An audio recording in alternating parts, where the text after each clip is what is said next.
con los atributos divinos asociados a la persona de Cristo.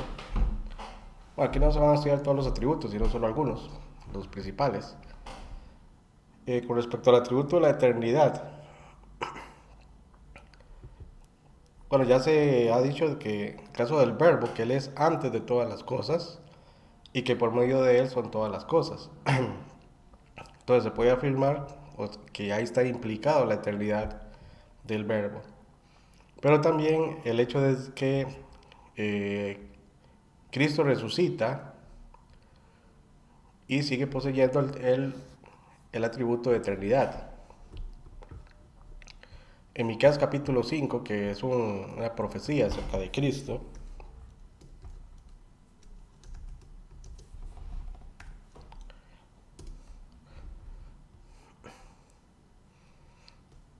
dice: pero tú, Belén Efrata, pequeña para estar entre las familias de Judá, de ti me saldrá el que será Señor en Israel, y sus salidas son desde el principio, desde los días de la eternidad. Entonces aquí se está afirmando que en el caso de el Señor que saldrá de, de Judá, que será Señor en Israel, dice que es desde los días de la eternidad. Sus salidas son desde el principio, desde los días de la eternidad. O sea, ya está implicando que este Señor, que es el Mesías, es eterno. O sea, que Él ya tiene una existencia desde la eternidad y en la eternidad.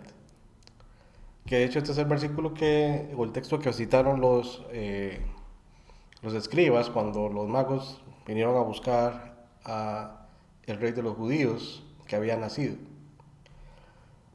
Pero Jesucristo mismo afirma su eternidad en Juan capítulo 8, que es un pasaje que habíamos visto hace un momento.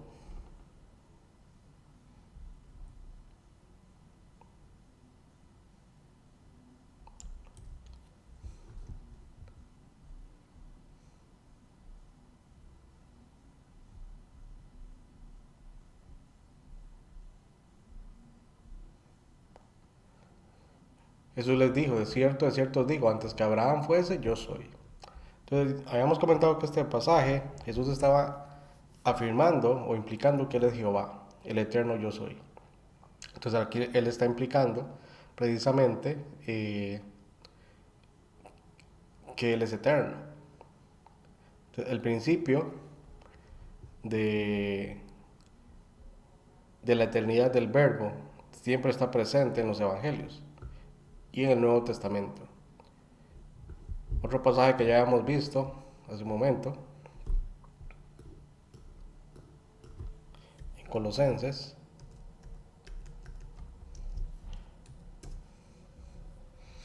Colosenses 1:17, dice: y Él es antes de todas las cosas, y todas las cosas en Él subsisten.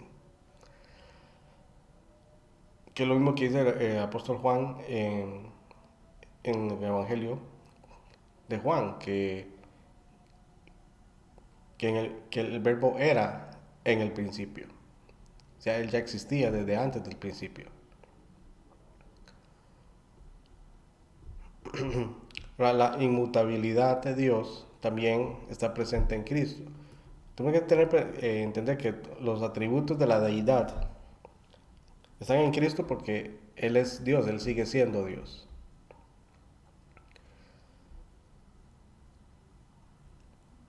Y la inmutabilidad lo que quiere decir es que en su carácter, en su ser esencial, Dios no cambia. Es decir, cuando Dios toma eh, una acción o una decisión, Él la mantiene. Lo que quiere decir es que Él es firme en sus propósitos. La inmutabilidad tiene que ver con la firmeza en la voluntad de Dios en cumplir lo que Él quiere lograr.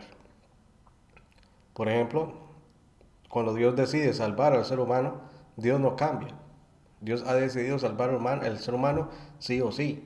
No es que voy a intentar salvar al ser humano o voy a hacer un intento para que el ser humano sea restaurado. No, Él se propuso redimir al ser humano y Él está cumpliendo con ese propósito. y lo va a sostener por toda la eternidad. No solamente salvará al ser humano, sino que a todos los redimidos serán redimidos por toda la eternidad. No es que Dios decide, bueno, los voy a redimir, pero solamente por 1000 años. No, el redimido es redimido por siempre. Y eso, ese propósito de Dios no va a cambiar. ¿Por qué? Porque Él es inmutable. Él no cambia a capricho, Él no piensa una cosa y luego otra. Él es firme en sus propósitos. Y lo mismo Jesucristo. De Jesucristo se afirma en la epístola a los Hebreos,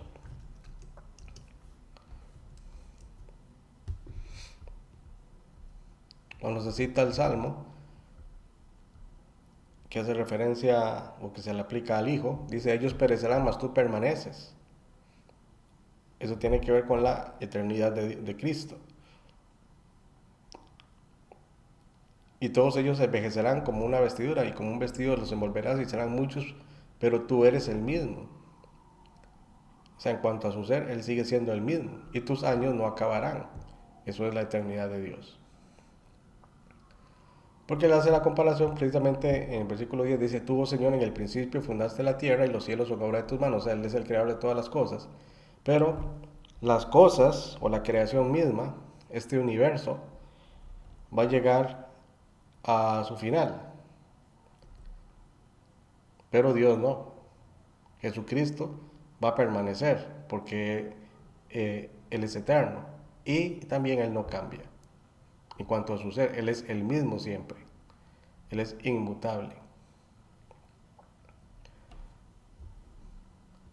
Y en el capítulo 13 de Hebreos,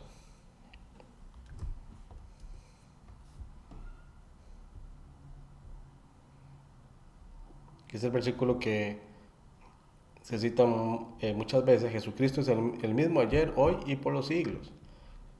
Y cuando se dice que Jesucristo es el mismo ayer, hoy y por los siglos, lo que está haciendo referencia precisamente al carácter de Dios, a lo que Él es en cuanto a su persona. Él no cambia.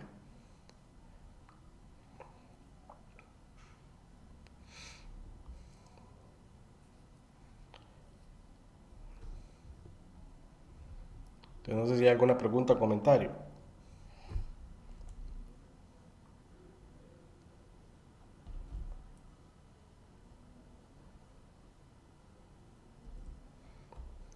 Bueno, la omnisciencia, que también es un atributo que le pertenece a la deidad y es único de la deidad. No hay otra criatura omnisciente en este universo. Tenemos que entender que los ángeles no son omniscientes, los demonios no son omniscientes, Satanás no es omnisciente, Satanás no puede saber qué es lo que piensa usted. Él no tiene esa capacidad. Solamente Dios es omnisciente, Él sí puede saber todo. Lo que hay, lo que existe, los pensamientos, todo lo que hay en sus criaturas, Él lo conoce.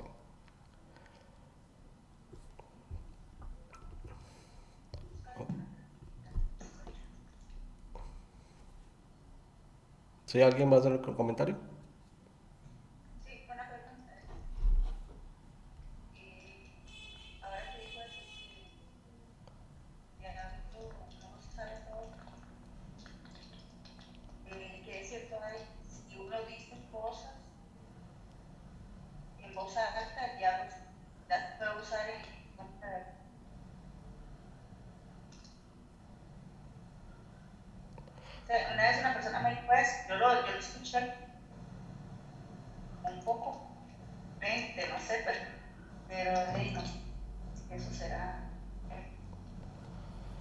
Que si alguien dice algo, entonces que lo que uno diga, el enemigo lo puede usar. Esa es la pregunta. Es que se le cortó un poquito ahí, entonces no entendí.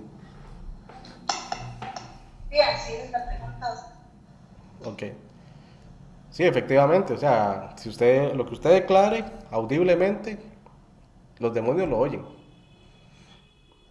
Entonces son cuestiones que tenemos que tener cuidado, ¿verdad? De lo que nosotros hablamos. Porque Satanás no, él no,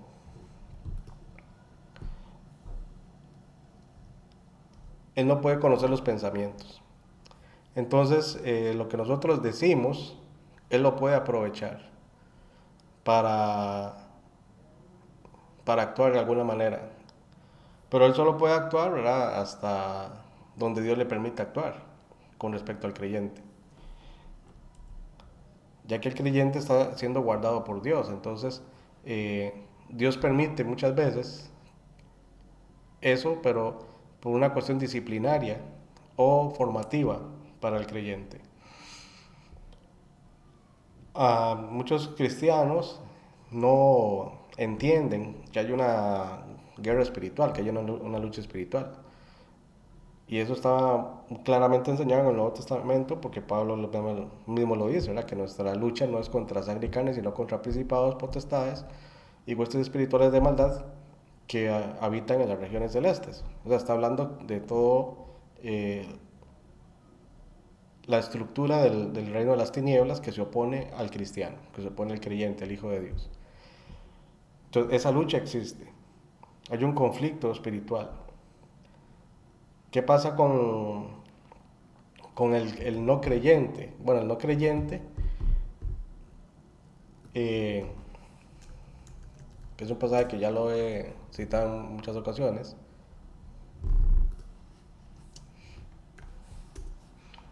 Efesios capítulo 2. Dice, y Él os dio vida a vosotros cuando estabais muertos en vuestros delitos y pecados, en los cuales anduvisteis en otro tiempo. Te está hablando a los creyentes de Éfeso, cuando, haciendo referencia cuando ellos no eran creyentes todavía. Dice que entonces estaban muertos, siguiendo la corriente de este mundo, conforme al príncipe de la potestad del aire, el espíritu que ahora opera en los hijos de desobediencia. Entonces, esta expresión, que el espíritu que ahora, a tiempo presente, opera en los hijos de desobediencia, es decir, una persona que no ha nacido de nuevo eh, es un esclavo de Satanás, porque opera en esa persona.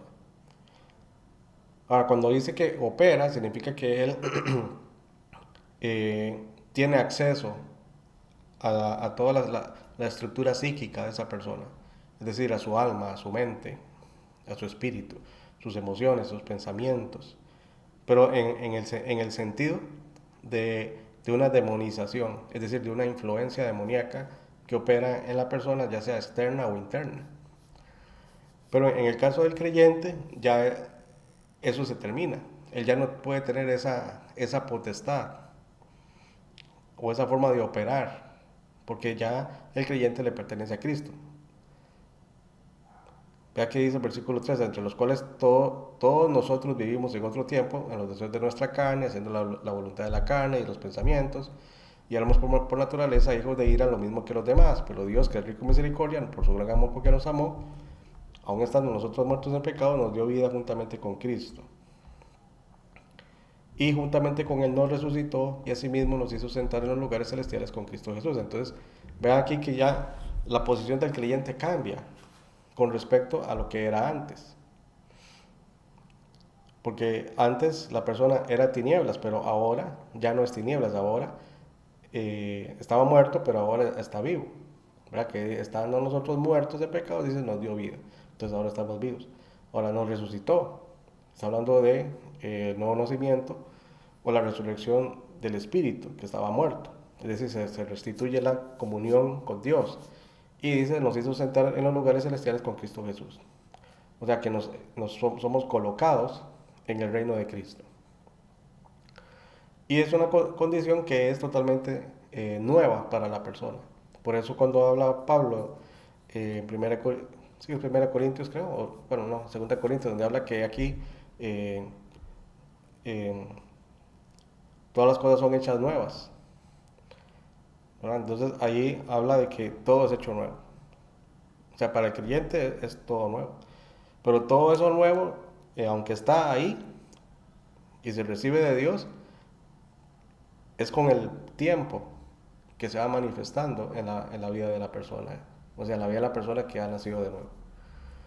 Pero en el caso de una persona, sea creyente o no sea creyente, eh, que muchas veces nosotros tenemos la mala costumbre de maldecir, de decir cosas, este, y nos pasan cosas es precisamente porque se aprovecha Satanás de lo que está saliendo de nuestro corazón. Y al declararlo, al pronunciarlo, entonces él puede recurrir a eso para buscar una vía de entrada. ¿De entrada a qué? A las circunstancias de nuestra vida. Porque ya el enemigo no puede entrar a nuestra mente, pero él lo hace de una manera indirecta, porque él habla a nuestro subconsciente.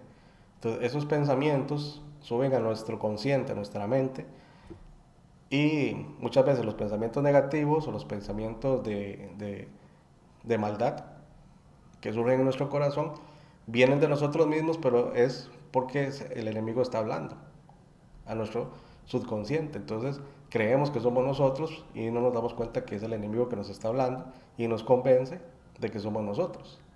Entonces hay cristianos que viven luchando con dudas sobre su salvación, por ejemplo, porque Satanás les vive diciendo que los vive acusando o atacando diciendo que no es salvo, por ejemplo, o que es una persona inepta, que es una persona incapaz, o que es una persona de, con muchos problemas.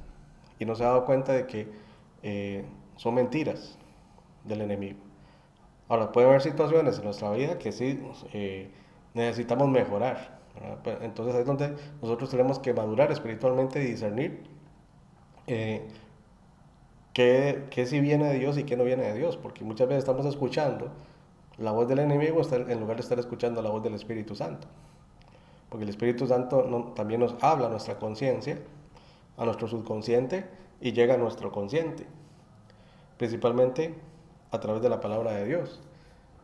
Pero el Espíritu Santo nunca nos va a decir que somos unos ineptos, o no nos va a hacer dudar de nuestra salvación, o nos va a decir que usted es un pecador, una pecadora. Ya sabemos que somos pecadores y pecadoras, pero el asunto es que ya el creyente en sí es un pecador redimido, entonces no tiene que estarse viendo a sí mismo como un pecador o una pecadora, tiene que verse a sí mismo como un hijo o una hija de Dios. Pero el problema es que el creyente está construyendo su identidad de hijo de Dios, de hija de Dios, de una manera equivocada, según la religión y no según a lo que dice la palabra de Dios. Porque vea lo que dice acá. Dice, y juntamente con Él nos resucitó y asimismo nos hizo sentar en los lugares celestiales con Cristo Jesús. Entonces imagínense una persona que en su mente afirma eso. Porque uno dice, si yo realmente creí en Cristo, entonces yo he resucitado junto con Cristo, yo estoy en Cristo. Yo ya no estoy en el reino de las tinieblas. Entonces, ese diálogo interno que todos tenemos es el que tenemos que cuidar también. Porque lo que nosotros nos decimos, valga la redundancia, a nosotros mismos, es lo que en lo negativo muchas veces es lo que Satanás quiere que nos digamos a nosotros mismos, porque nuestro pensamiento va a determinar nuestras acciones. Pero si afirmamos nuestro pensamiento en declaraciones como esta, que somos nuevas criaturas en Cristo, hemos resucitado en Cristo, somos guardados por el poder de Dios, estamos sentados, entronizados en lugares celestiales en Cristo Jesús. O sea, usted ya está en el cielo. Usted y yo ya estamos en el cielo. Por la fe ya estamos en el cielo. Pero nos vemos a nosotros mismos como personas arruinadas en este mundo, teniendo una bendición ya declarada en la Biblia de que somos ciudadanos del reino celestial. Entonces no nos seguimos viendo con nuestras limitaciones acá de la tierra, de nuestra vida, en lugar de vernos a nosotros mismos como Dios nos ve, porque Dios nos ve ya entronizados, ya sentados en lugares celestiales. Y nosotros no nos vemos en lugares celestiales, nos vemos aquí en la tierra, derrotados, llenos de pecados, llenos de debilidades, y no hemos entendido que el Espíritu Santo habita en nosotros y nos da el poder de vencer y sobreponernos a todas las circunstancias. Entonces, por eso tenemos que tener mucho cuidado con lo que nosotros hablamos, no solamente en voz alta, sino también lo que hablamos en nuestro interior, a nosotros mismos, porque lo que nosotros nos decimos nos autosugestiona. Pero si también estamos escuchando lo que es negativo, lo que no edifica, entonces eso lo vamos incorporando también a nuestra mente. Ya que tenemos que, ya lo he dicho también en otra ocasión, aquí, en este curso creo, o en varios de los cursos creo que la Biblia declara que somos alma. El ser humano es alma. Y esta alma está distorsionada por el pecado, está herida, está echada a perder, pero está siendo restaurada. Ya que la Biblia nos habla que nosotros somos hechura de Dios, somos hechura suya, dice, para andar en las obras que ya Dios preparó de antemano para que anduviéramos en ellas. Ahora, porque uno dice, bueno, pero ¿cuáles son esas obras? Bueno, es que esas obras no las vamos a ver hasta que empecemos a escuchar la voz de Dios, hasta que empecemos a poner en práctica estas cosas que nos dice la Biblia. Entonces, mientras no nos transformemos, no renovemos nuestra mente, eh, estamos entorpeciendo, por decirlo así, lo que Dios quiere hacer en nosotros. Ahora, el propósito de Dios siempre se va a cumplir en nuestra vida, de ser hechos a la imagen y semejanza de Cristo. Pero va a ser o lento o va a ser rápido. Ya eso depende de cada persona. No sé si me voy a entender. Entonces, tenemos que ser administradores de nuestro pensamiento, tenemos que ser administradores de nuestra mente y no dejar saber identificar cuáles pensamientos sí son de Dios y cuáles pensamientos no son de Dios. Entonces, ahí es importante tener presente ese cuidado. Y las luchas que tienen los cristianos, bueno, todas las personas en general, pero también los cristianos, que uno dice, bueno, si ya es cristiano, ya es hijo de Dios, ya debería haber superado complejos y temores y un montón de cosas, pero es que somos seres humanos y vamos a seguir con esos problemas hasta que no los enfrentemos. Pero no ¿cómo se puede vencer las inseguridades, los temores, los complejos y todo eso? Pues asumiendo la identidad de Cristo, haciendo parte de nosotros, de nuestro ser interior, lo que es Cristo, el carácter de Cristo. Por eso Pablo dice que nosotros tenemos la mente de Cristo, pero no pensamos a veces como Cristo. No se puede entender. O sea, eh, por ejemplo, cuando una persona se ve a sí misma acomplejada, debería pensar, bueno, Cristo era acomplejado. Y como hombre, él nunca se vio a sí mismo acomplejado. Entonces nosotros tampoco debemos vernos como acomplejados porque somos imitadores de Cristo. No sé si me voy a entender, porque Cristo es el modelo. Entonces nos tenemos que ir amoldando al pensamiento de Cristo. ¿Quién era Cristo? El carácter de Cristo. Cristo vivió con temor, jamás no vivió con temor.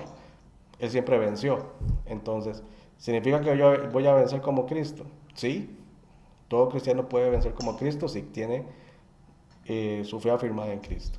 Pero es una cuestión de la madurez que el cristiano tiene que ir desarrollando en su vida. Bueno, me extendí un poquillo ahí con la extensión. Antes, no sé, Ah, antes yo creía eso, recién convertida creía que Dios lo hacía uno nuevo y ya no iba a tener problemas de su pasado, pero ya fue viendo que no, que seguía uno siendo la misma persona. O sea, fue como muy impactante. sí, Pablo habla del viejo Y hombre. todavía seguíamos en esa lucha. Y la otra, digamos, con las personas que sí, que igual que todos estamos en esa lucha, yo creo que sí es bueno la parte de la consejería, ¿verdad? Para decir, ir ayudando en el proceso tal vez de manera más clara. Sí, porque, bueno, eso se llama, ahora lo llaman consejería, ¿verdad? Pero todo eso se veía en lo que es discipulado, ¿verdad? Pero es importante eso que está diciendo usted. Lo que tenemos que entender es que Pablo utiliza la expresión el viejo hombre y el nuevo hombre, ¿verdad? Entonces, que Pablo dice, despojémonos del viejo hombre. O sea, ¿quién tiene que despojarse? Yo. O sea, Dios no lo hace, Dios no me quita el viejo hombre, soy yo el que tengo que desechar al viejo hombre y revestirme del nuevo, que es hecho conforme a la imagen del que lo creó, como dice Pablo, o sea, de Cristo. Entonces es una cuestión de que yo soy el que tengo que ir amoldándome. tengo que ir permitiendo que Dios trabaje en mi vida. Y ahí donde, digamos, sí es importante el consejo de un cristiano maduro, un cristiano espiritual, que instruya a una persona nueva. Esa es la idea del discipulado. Lo que pasa es que el discipulado siempre lo enfocan en la parte doctrinal.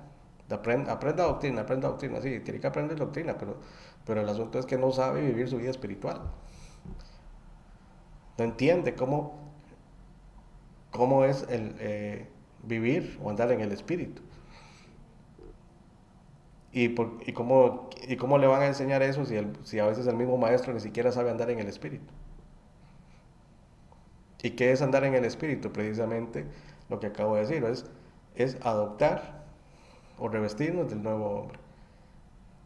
Es cambiar nuestra mentalidad, nuestra mente, afirmando nuestra identidad de acuerdo a las declaraciones que nos da el Espíritu Santo en su palabra.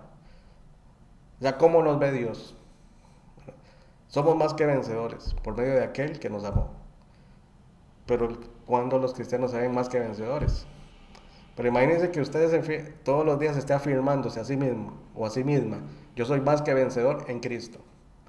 Entonces, cuando viene la circunstancia que nos golpea, entonces viene algo nos golpea, sí, nos va a golpear porque somos seres humanos. Pero si ya estamos afirmados en la verdad de que somos más que vencedores, entonces uno va a actuar en fe y va a decir: no, yo sé que el Señor me va a dar la victoria porque soy más que vencedor, soy más que vencedora. Esta circunstancia va a pasar, esta situación va a pasar, pero yo voy a tener la victoria. Entonces, es una forma de pensar diferente. Pero, ¿qué es lo que pasa con muchos cristianos? Que piensan como religión. Es religión, pero no es la verdad. O sea, nuestra mente tiene que estar llena de la palabra de Dios y aplicada a nuestra vida. Pero muchas personas que han nacido nuevo y todo, no viven así, viven religión. Van a la iglesia nada más, escuchan la palabra de Dios, pero siguen teniendo los mismos problemas, no crecen, no maduran. ¿Por qué? Porque no han interiorizado estas verdades a su vida. Ok, bueno, eso es algo que es adicional ahí, no se lo voy a cobrar, dijo Don Walter. Ok, estamos con la omnisciencia, ¿verdad? Marcos 13:32, que es un pasaje un tanto polémico, porque es el pasaje que los que niegan la deidad de Cristo les encanta sacar ese pasaje.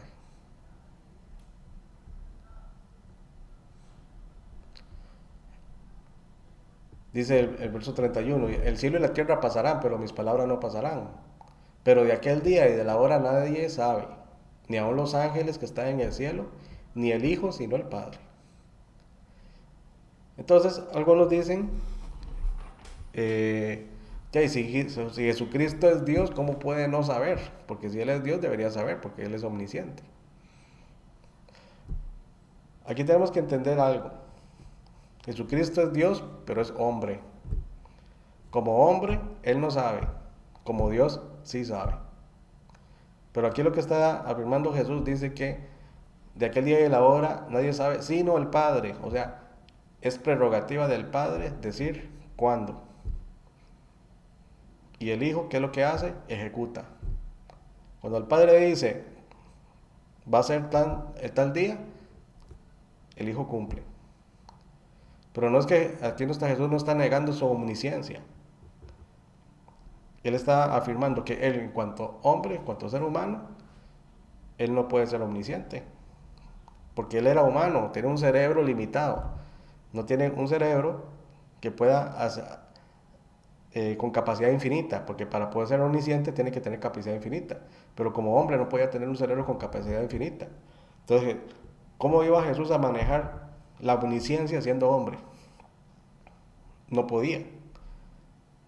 Pero su ser esencial como Dios, ahí está. Y ahí está el atributo de la omnisciencia. Pero recordemos algo que ya lo he repetido. Jesucristo limita, se autolimita. Él se él, él se sujeta, por decirlo así, sus atributos divinos. Porque él no está actuando como Dios, está actuando como hombre.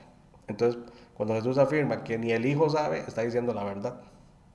En cuanto a hombre, él no puede saber. En cuanto a Dios, sí puede saber. Entonces, ¿cuándo es que él sí sabe? Cuando él resucite y él dice, toda potestad me da en el cielo y en la tierra.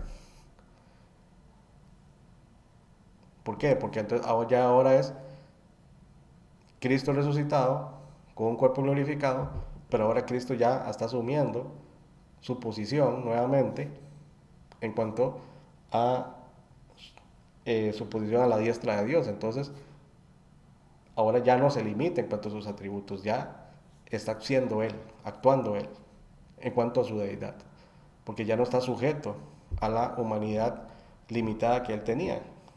Y cuando Él resucita, toda potestad me está en el cielo y en la tierra. Jesucristo mismo dice, donde están dos o tres reunidos en mi nombre y yo estoy en medio de ellos. Eso es omnipresencia. Pero Él está a la diestra del Padre. Y sin embargo, Él está donde están dos o tres reunidos en su nombre. Y Él está en cada creyente. O sea, su cuerpo glorificado no lo limita para manifestar su omnisciencia, su omnipresencia. Pero estamos hablando ya del Cristo resucitado y glorificado. Pero el Cristo que está en la tierra, que está en forma de siervo, Él no está actuando como Dios, aunque es Dios. No sé si me están captando lo que estoy diciendo, ¿verdad? Entonces, cuando Él dice que ni el Hijo sabe, es verdad, porque Él está en ese momento en forma de siervo, siendo Dios. Pero cuando Él resucita, está en forma de Dios. Entonces ahí ya no hay limitación. Pero este pasaje, que es un pasaje muy polémico, eh, les encanta a los que niegan la deidad de Cristo sacarlo, ¿verdad? Y lastimosamente muchos cristianos no saben explicarlo. Y por eso es importante tenerlo presente. Vean Apocalipsis 2.23, que ya es el Cristo glorificado quien está hablando.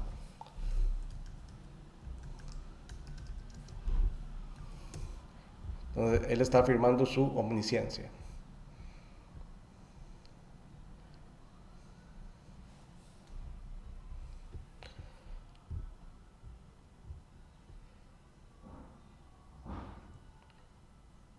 Dice, y a sus hijos se heriré de muerte y todas las iglesias sabrán que yo soy el que escudriña la mente y el corazón. Y os daré a cada uno según vuestras obras. Entonces, Cristo escudriña la mente y el corazón. O sea, solamente Dios, en este caso Jesucristo, Él sí puede saber lo que nosotros pensamos, lo que nosotros sentimos. Entonces, cuando estamos pasando por una situación eh, emocionalmente fuerte, psicológicamente fuerte, téngalo por seguro que Dios sabe lo que usted está pasando, lo que usted está viviendo, lo que usted está sintiendo. Entonces, antes de ir al psicólogo o al psiquiatra, primero busque la presencia de Cristo. Porque Él conoce lo que hay en su mente y lo que hay en su corazón, mucho mejor que el psicólogo o el psiquiatra. Ahora, no estoy diciendo que no vaya a un psicólogo o un psiquiatra que le pueda ayudar, pero hay que saber discernir quién sí puede y quién no, porque no todos los psicólogos o psiquiatras eh,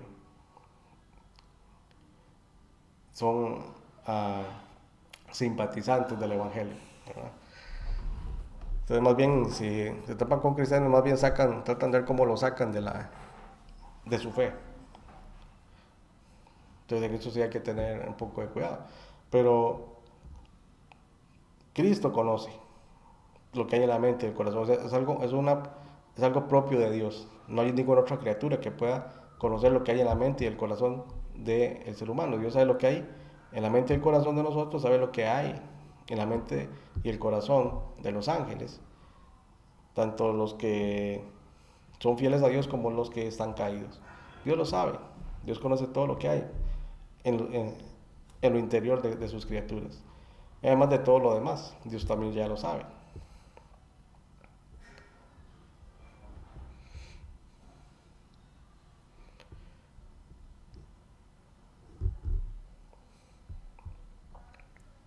No sé si hay algún comentario o pregunta.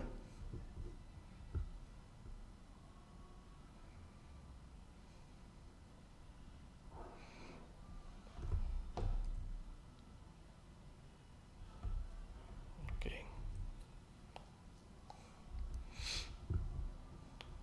La omnipresencia, que ya hace un momento la mencioné.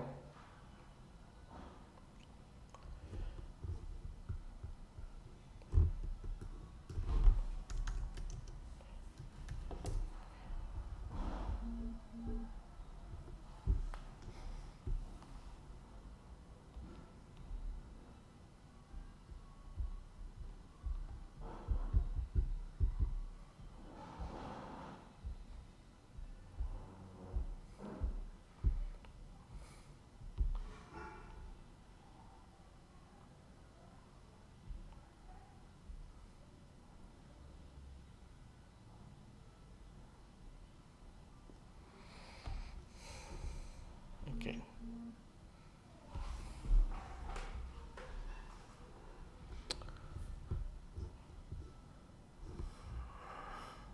Juan capítulo 14, versículo 22. Le dijo Judas, no al Iscariote, Señor, ¿cómo es que te manifestarás a nosotros y no al mundo? Respondió Jesús y le dijo, el que me ama, mi palabra guardará. Y mi Padre le amará y vendremos a él y haremos morada con él. Y ve que aquí Jesús está implicando algo importante, pero él está hablando en un sentido escatológico ya después de la cruz. Porque en este momento que Jesús está diciendo estas palabras, él no está morando en el creyente. Él está ahí con sus apóstoles, con sus discípulos. Pero cuando Cristo resucita, Él dice acá, entonces, y mi Padre le amará y vendremos a Él. Entonces, ¿quién habita en el creyente? No solamente el Espíritu Santo, el Padre también y Jesucristo. Ahora, ¿cómo Jesucristo puede habitar en el creyente si Él tiene un cuerpo glorificado y está a la diestra del Padre? Por su omnipresencia. O sea, el atributo de omnipresencia está activo en Cristo resucitado. Entonces, ¿cómo es que Él está presente? Por el Espíritu Santo, porque hay unidad en Dios. El Padre está en el Espíritu Santo y el Hijo también está en el Espíritu Santo.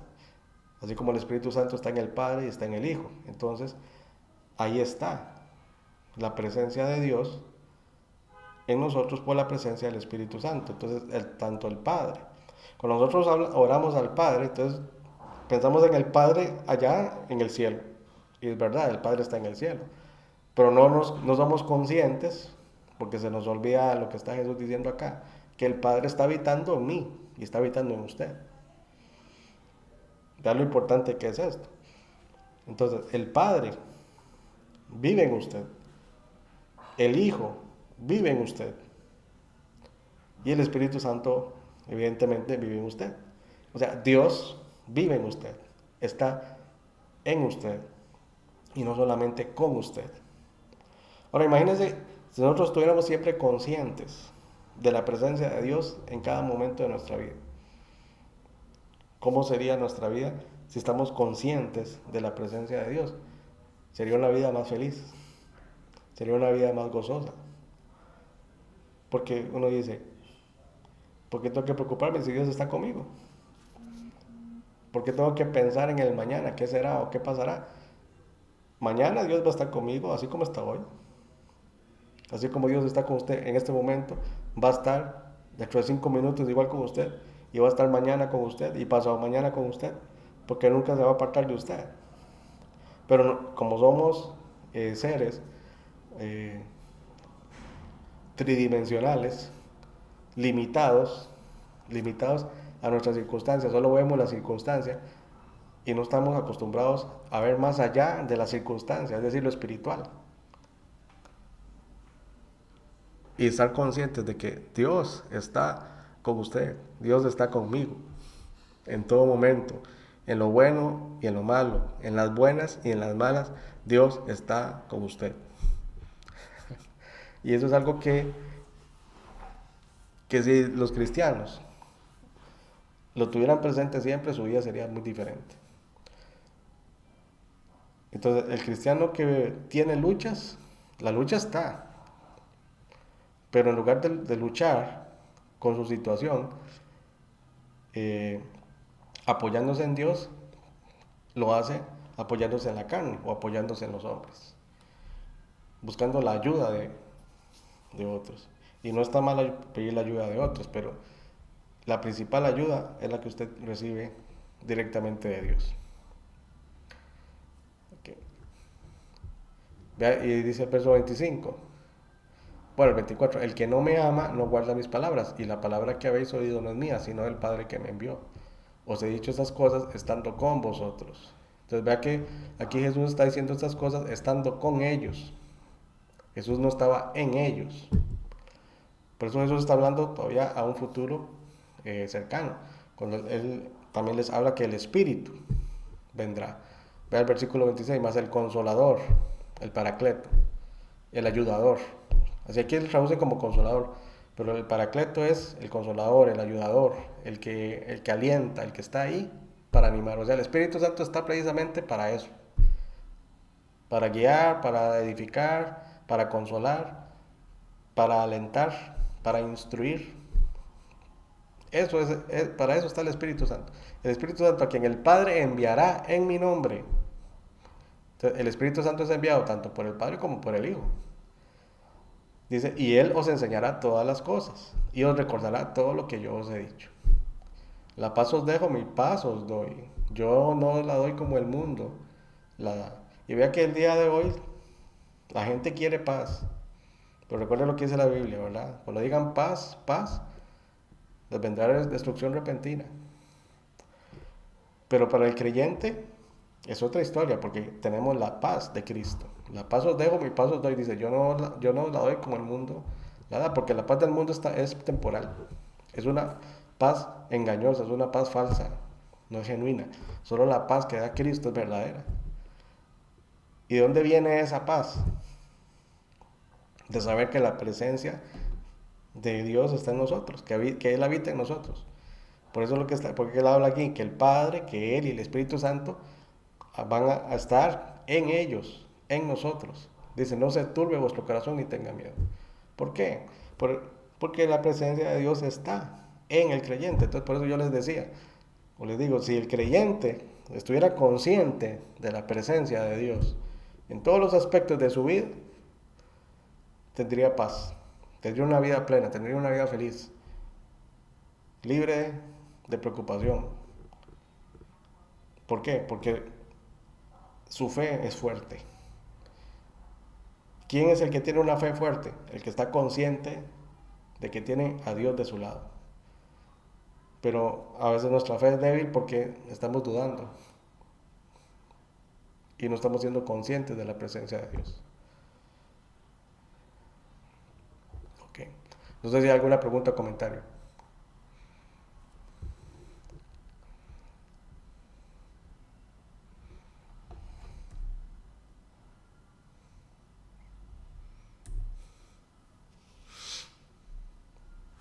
Ok. Bueno, en cuanto a los atributos de Dios, ¿verdad? Los principales demuestran la deidad de Cristo. Es decir, Cristo es Dios. Si no fuera Dios no podría manifestar esos atributos. Y por eso se llaman los atributos incomunicables, porque esos atributos ninguna criatura los tiene. La omnipresencia, la omnisciencia, eh, la inmutabilidad, la eternidad. Esos son atributos exclusivos de Dios y por eso se llaman los atributos incomunicables. ¿Qué otros aspectos demuestran la deidad de Cristo? Bueno, el hecho de que Cristo, siendo Dios, participa en las obras de Dios. Y la principal obra sobrenatural de Dios es la creación.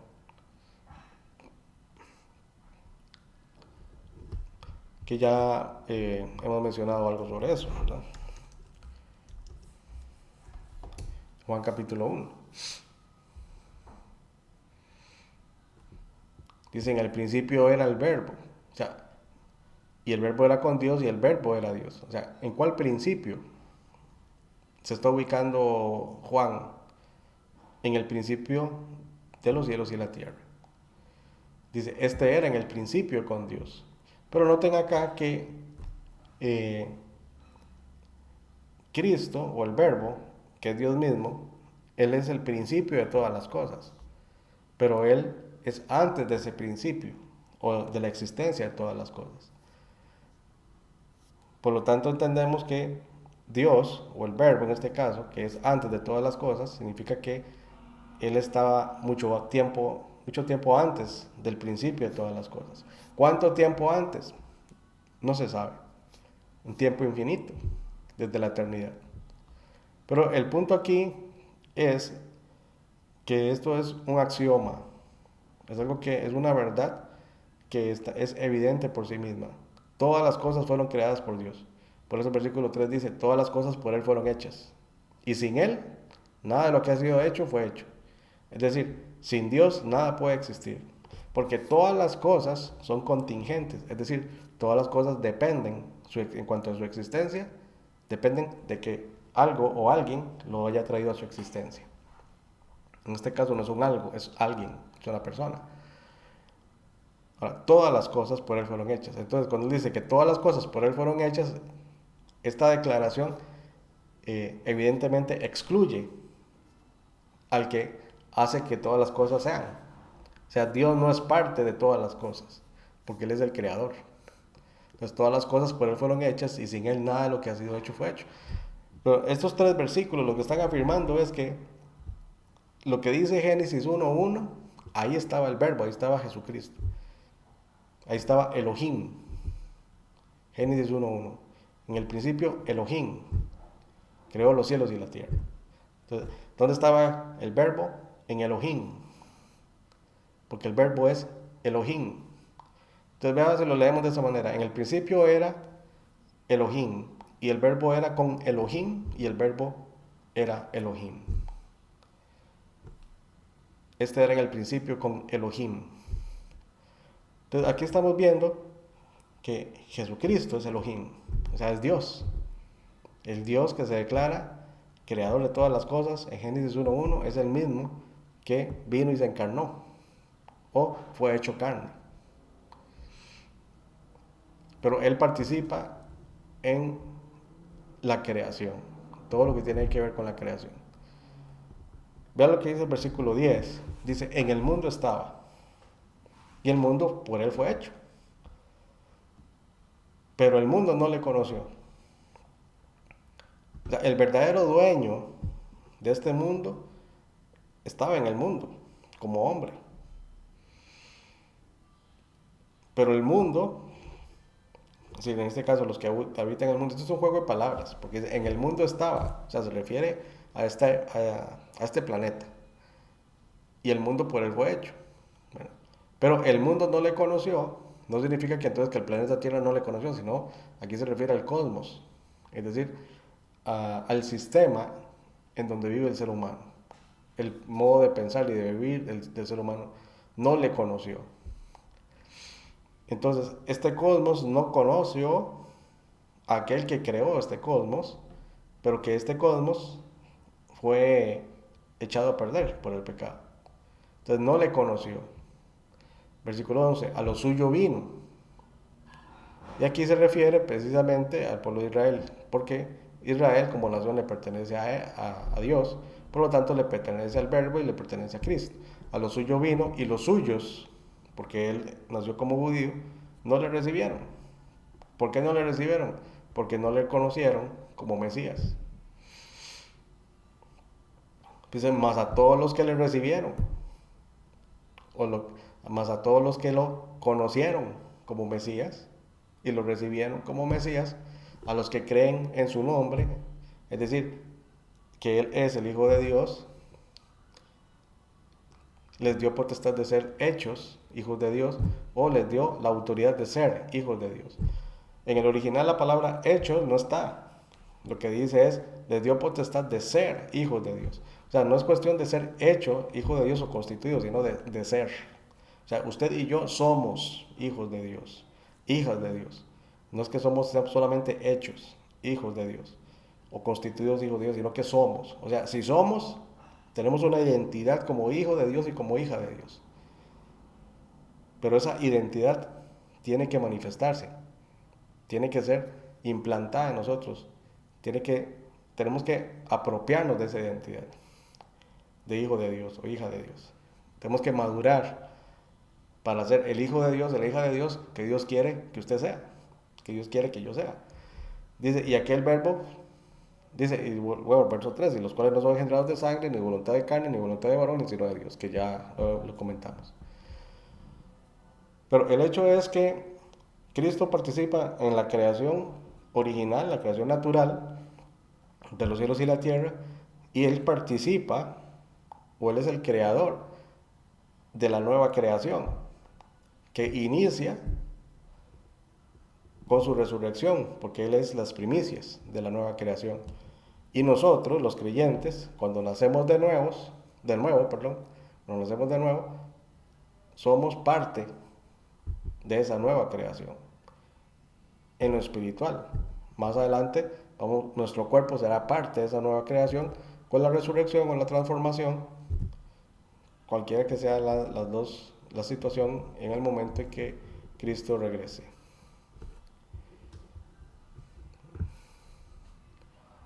Ahora, Colosenses capítulo 1, que ya lo habíamos mencionado,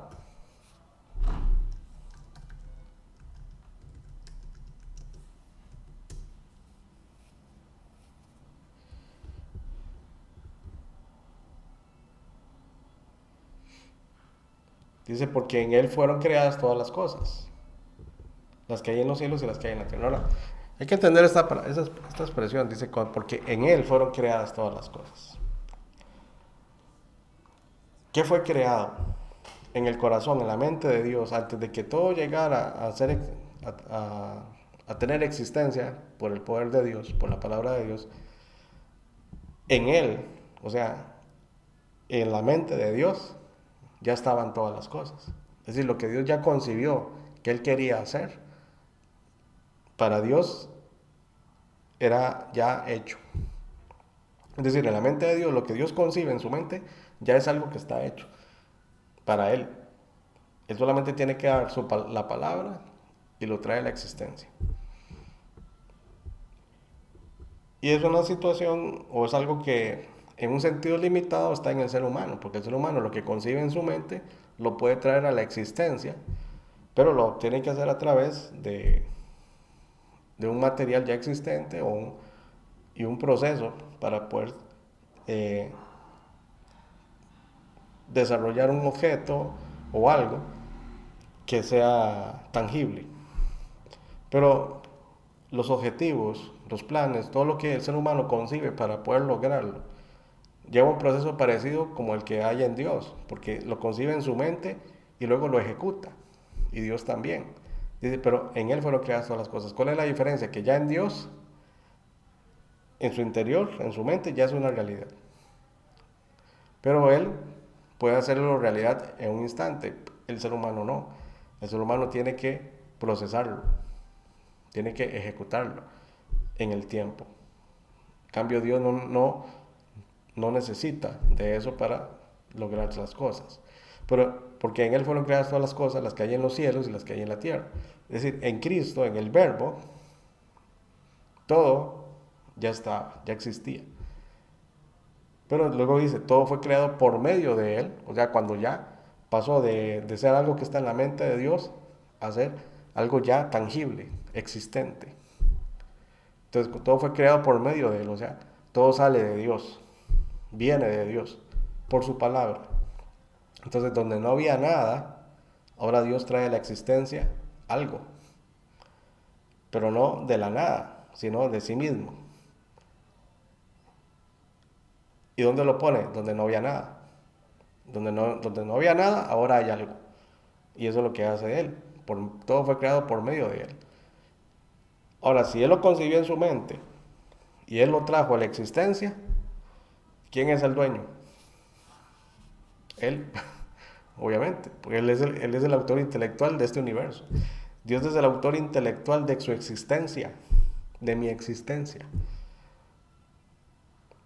La única distinción aquí es que, aunque Dios es el autor intelectual de su ser y de mi ser, Él decidió darnos libre albedrío para tomar nuestras decisiones. Entonces es nuestra decisión despojarnos del viejo hombre y es nuestra decisión revestirnos del nuevo hombre. Es decir, es nuestra decisión quitar lo viejo y es nuestra decisión ponerlo lo nuevo.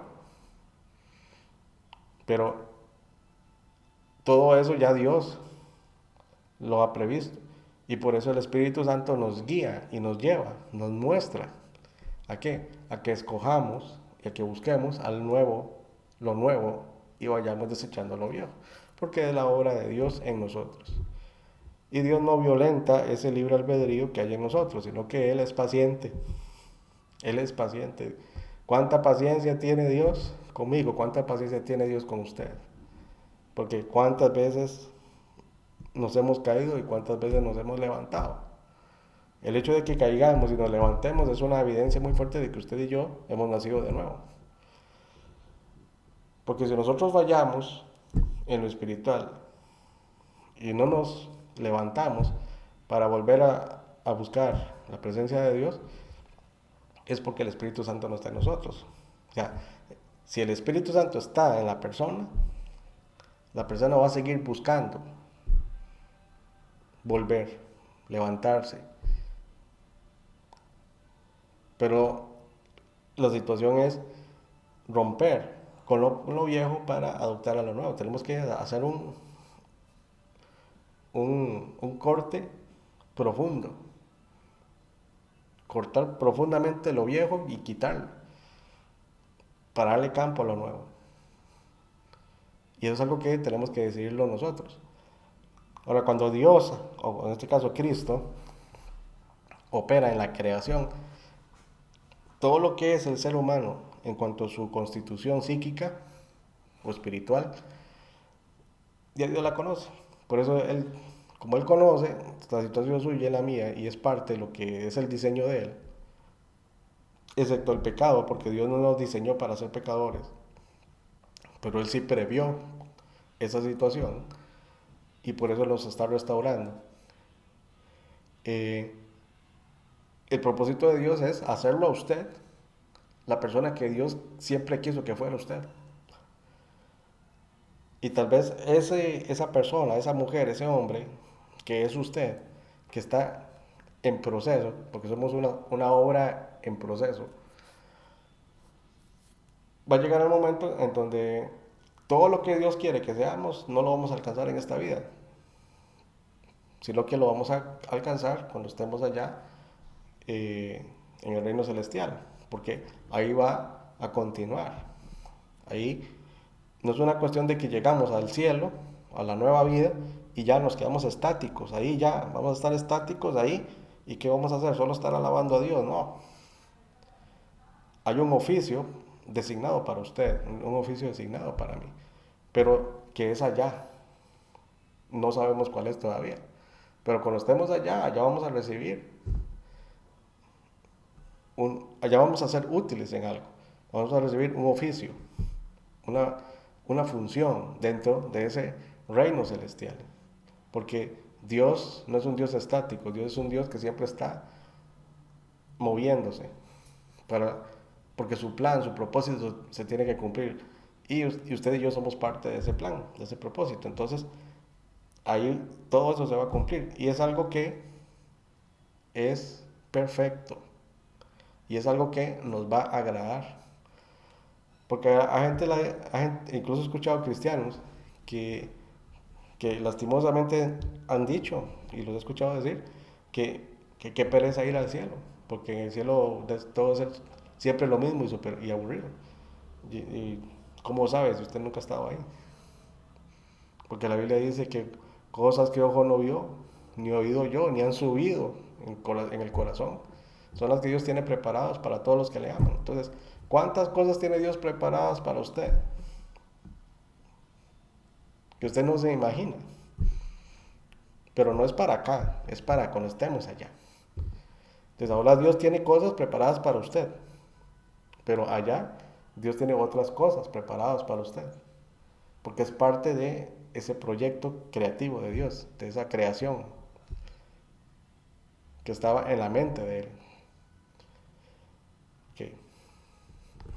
asociado a lo que es la creación, está la preservación, que la preservación o la providencia de Dios. La preservación lo que significa es que Dios sostiene todas las cosas, la existencia de todas las cosas, y hace posible todas las cosas. Tal es así que los hebreos, principalmente uno lo ve en el Antiguo Testamento, para el hebreo, lo bueno y lo malo venía de Dios.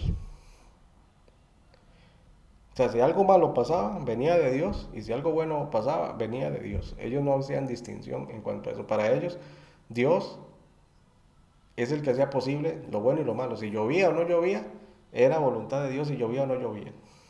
Y esa idea todavía existe, eh, digamos, aquí en Costa Rica, ¿verdad? Porque hay mucha gente que siempre, bueno, si Dios quiere, como decimos nosotros, si Dios quiere, mañana vamos a ir, o mañana vamos a estar. Si Dios quiere. Entonces, esa expresión, si Dios quiere, es heredada de los hebreos, porque nosotros decimos, bueno, si Dios quiere,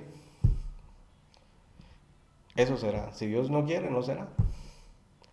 Otra expresión que se usa, en el tiempo de Dios. O sea, eso vendrá en el tiempo de Dios. Cuando Dios quiera, eso vendrá. Lo que Dios tiene para uno, Dios lo tiene para uno. Pero ese es el pensamiento de la gente, ¿verdad? Pero lo que es la preservación es que Dios sostiene y hace posible todas las cosas. Entonces, todo lo que usted como persona puede lograr y hacer es gracias a esa providencia divina o esa preservación que hace Dios y que hace también el Hijo de Dios glorificado, porque todos esos recursos están ahí para que los utilicemos. Dios no puso los recursos de esta vida, de este mundo, para que queden estancados. Dios puso todos los recursos para que usted y yo los aprovechemos y hagamos algo productivo con esas cosas. Y es algo que Jesucristo enseñó con las parábolas de los talentos, por ejemplo, para que mucha gente lo utiliza para ejemplificar lo que Dios le dio a usted para que usted trabajara, para que usted pueda producir. Entonces, ¿cuántas cosas le ha dado Dios a usted para que usted pueda lograr cosas? Le ha dado inteligencia, le ha dado tal vez educación, le ha dado conocimiento, le ha dado habilidades, le ha dado talentos. Pero muchas de esas habilidades, talentos, inteligencia o conocimiento se queda ahí estancado. ¿Por qué? Porque tenemos una mente limitada y vemos las cosas de manera limitada y no queremos expandir y ser más productivos, hacer más. Ahora, ¿cuál es el propósito de hacer más? No es el propósito simplemente de halagarme a mí mismo. Pablo dice en una de sus epístolas, ¿verdad? Para que el que trabaja tenga y comparta con el que no tiene. Entonces Dios quiere, o está dentro del plan de Dios para el creyente, que el creyente tenga recursos con los cuales pueda ayudar a su prójimo, pueda ayudar a otros. Por eso es que en la historia hemos visto que los cristianos son personas que son activas en cuestiones de ayudar al necesitado, porque es parte de las iglesias tienen que eh, ayudar, el cristiano tiene que ayudar, no solo con lo espiritual, sino también con lo material. Porque y eso lo dice Santiago, ¿verdad? Si alguien viene con hambre y desnudo y usted le dice calentados y saciados, pero no les das lo que necesita para alimentarse y para abrigarse, entonces ¿de qué sirve? No sirve de nada. ¿Verdad? Un principio tan práctico como ese.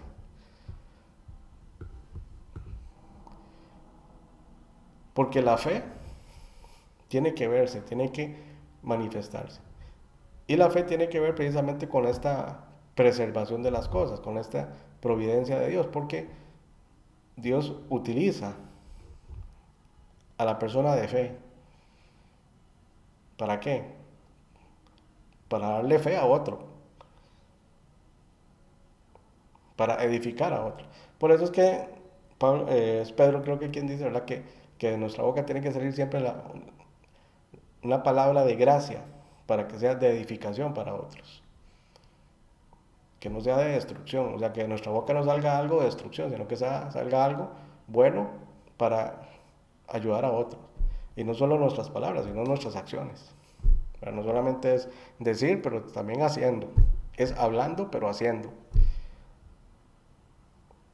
Eso es parte de los principios que deberían ser parte de nuestra identidad como hijos o hijas de Dios, ¿verdad? Porque Dios siempre da generosamente. El cristiano tiene que ser generoso cuando da, no tiene que ser mezquino. Es decir, si le va a dar de comer a alguien, no le dé poco, dele bastante.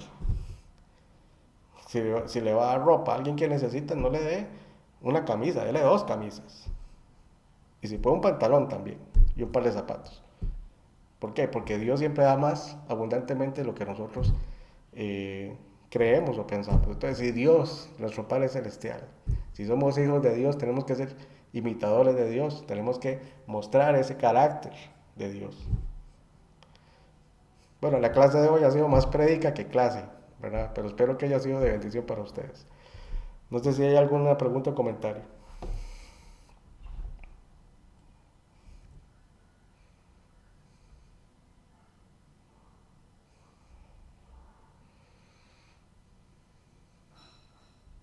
Ok.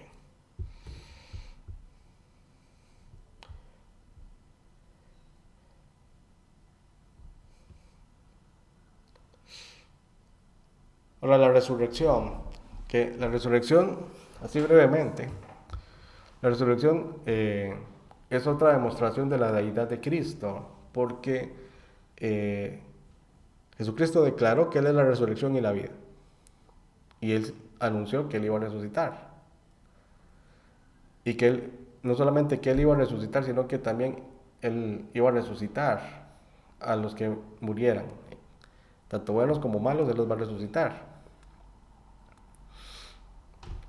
Y eso está en Juan capítulo 5. Y aquí estamos hablando del Cristo resucitado, ¿verdad? Cristo lo está anunciando de antemano.